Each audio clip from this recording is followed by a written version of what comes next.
Hey gang, it's Brave Daddy here.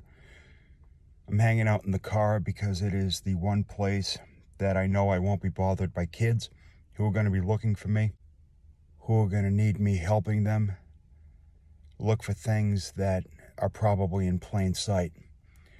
So first off, I'm sorry for the rough sound quality. I'm just using my phone. I'm going to be using something that'll be a little better for sound-wise in the future. But I just wanted to give this a try and see how things go and see if this video thing works out. People said that they wanted to hear about what it's like dealing with the kids' mess. And believe me, I know that is something that brave daddies and brave mommies everywhere have to deal with on a daily basis, more than one occasion. You ever walk through a room that you know you cleaned?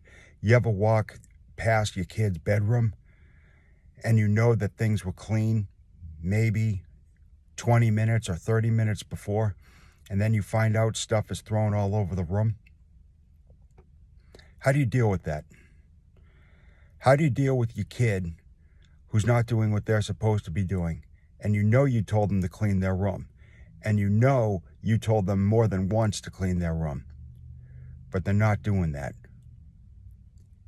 What I like to do is I like to take their Nintendo Switches, I like to take their iPads, I like to take their screens, and I just like to put it where it should be. And I tell them, listen, if you want to use your iPad, if you want to use your Switch, well, clean your room and then you can use your Switch. Because the iPad or the Switch, they're usually just hanging out in the middle of the floor. Something tells me I'm not the only parent that has kids that do that.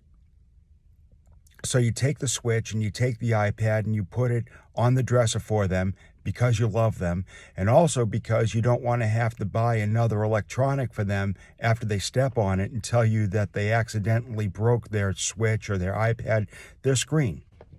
Another story that I like from the kids is when they swear that their room was clean, or they took a pile of clothes that you washed and folded for them and you put it on their bed so they can put it away. Now, what I like to do with this is I like to give them those clothes and I tell them to put them away. And then I ask them that if they had put the clothes away. And of course they say they did. They swear they did. Oh, I did it, Dad. I really did it. So what I like to do is, okay, here's what I'm going to do.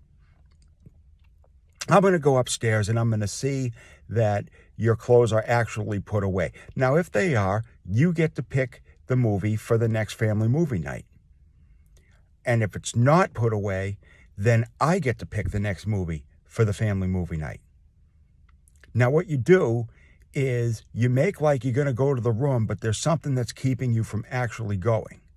What you do is you're about to go, but, oh, I forgot to put this roll of tape in the drawer. Oh, wait a minute. Here's my coffee cup, and I was going to put this in the dishwasher. So let me do that, and then you take your time to open the dishwasher and put it in. Meanwhile, you hear the footsteps that are just going full tilt up the stairs and into their room, and you hear the scurrying, and you hear the drawers opening and closing. And what that does is it gives them a chance to actually put their clothes away like they were supposed to do in the first place.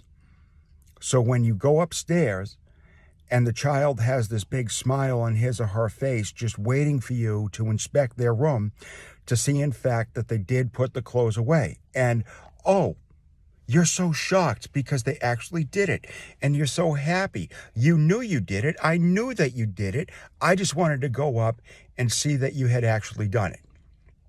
So there's my unsolicited advice on how to get your kids to clean up their messes or do their chores or just do the basic things that they're supposed to do anyway, the little things that you want them to do.